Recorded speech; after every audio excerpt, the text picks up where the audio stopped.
Hello, this is Jean Marie Ward, writer of fiction, nonfiction, and everything in between, coming to you with the second of three readings from Burning Down the House, the first novella in my new series, Sorcerer versus Sorcerer, from Ginger Blue Publishing.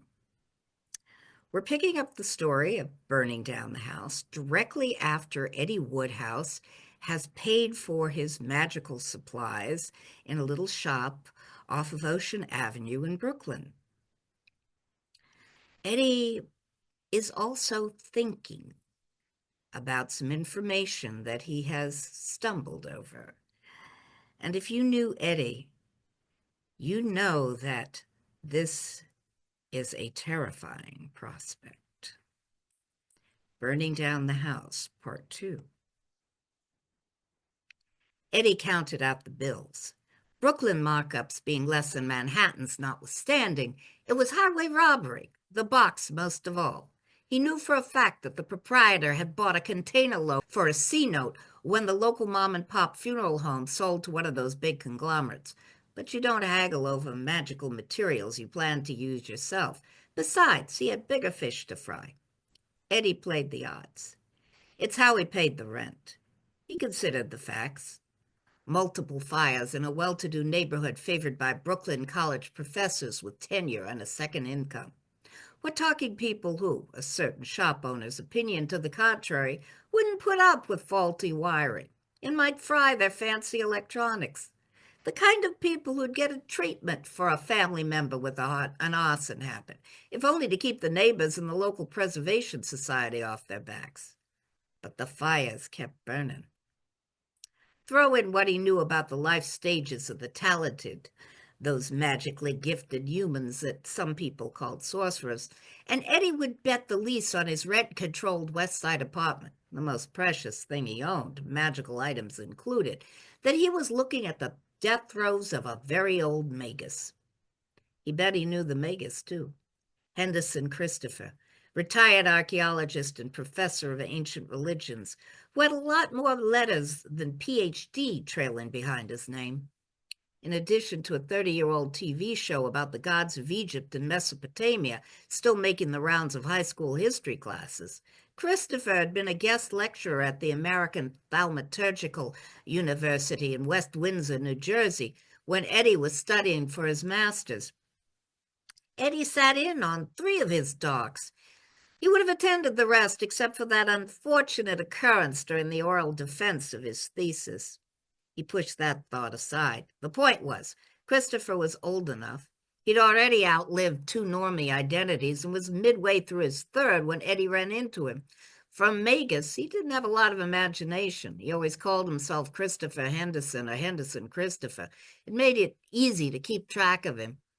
He also married a normal, mundane, unmagical woman. She wasn't equipped to deal with the adverse effects of a failing talent, and she obviously didn't know about the Council of Mages or their end-of-life benefit plans. No reflection on her, of course. She didn't know what she didn't know. Neither did New York's first responders or most of the human race. Eddie, on the other hand, did. Magical cleanup was the first course of the first semester for all ATU undergrads. He'd taken it twice.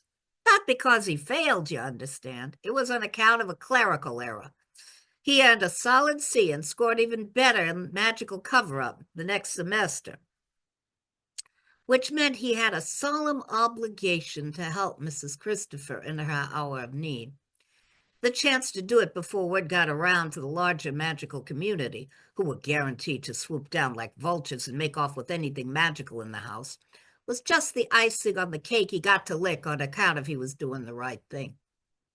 Christopher had some good stuff, too.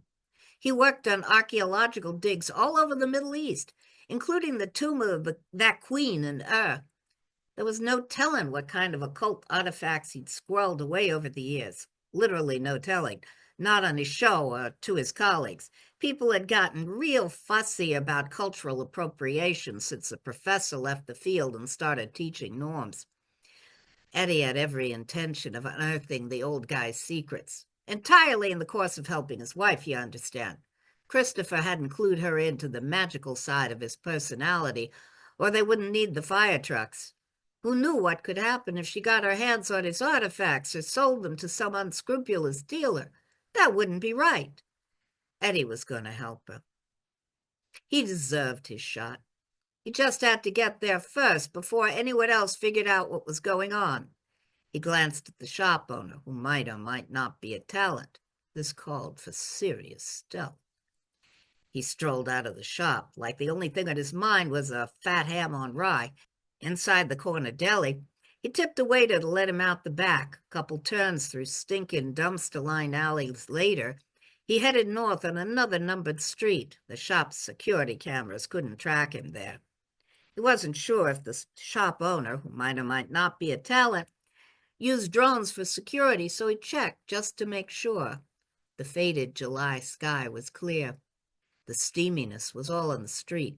The shirt under his backpack was soaked, and the rest of him wasn't exactly springtime fresh. Couldn't be helped. Once he crossed Glenwood, his destination was easy to find. No locator spell required.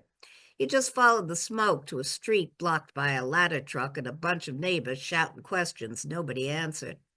3 firefighters in full gear sprayed water over the top of a big white house with one of those funny roofs all bent and with gables all around. Eddie didn't see any flames, and the smoke had risen well above the shingles, but the stink of burnt tar and cigarette papers wasn't going anywhere. A pair of ambulances were drawn up to the curb. A ramp extended to the back of the second into the driveway, trapping 3 cars in front of the garage. It was even money whether Christopher drove the vintage Land Rover or the new electric SUV, but the small, dusty, late-model hybrid with New Jersey plates had to belong to a hospice nurse or a caregiver. It looked exactly like the ones that had parked in front of his Aunt Barbara's apartment building there at the end. 2 EMTs were playing video games on their phones, standing on the street side of their vehicles. It was the only way to stay dry. The Christopher house didn't have a covered porch. Iron-railed stairs led to a cement-topped brick deck in front of the black-painted door. The right side of the deck sloped toward the drive at an angle perfect for a wheelchair. The door wasn't closed all the way.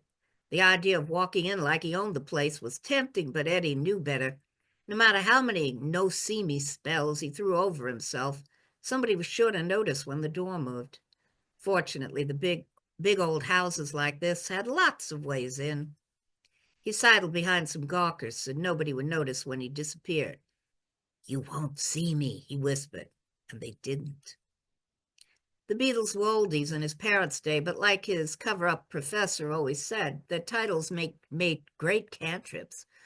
Once Eddie figured out cantrip meant incantation, not catnip, but he liked the word too. It was short and sweet, like all the best spells, and showed he was part of the club. There was a scary moment when he rounded the corner of the house and almost ran into a firefighter pacing along the side. But the guy did a 180 just in time and headed for the big brick-framed gas grill at the back of the lot. He must have been the captain or something, because nobody was yelling at him for unzipping the top half of his suit and talking on the phone. "It's not electric. No accelerant smell either." The firefighter shook his head like he didn't like what he was hearing on the other end of the line. Yeah, we won't know for sure until the inspectors finish their test. You really think they're going to find anything more than last time or the 6 times before that?" Another pause. "I don't care what you tell the commissioner of the press. I'm telling you it's spontaneous combustion, and it's getting worse." Now, if you want to know what's spontaneously combusting, you're going to have to read the rest of the story, aren't you? Check it out at all of the usual retailers: Amazon, Apple, Barnes & Noble, and Kobo. And thank you for watching.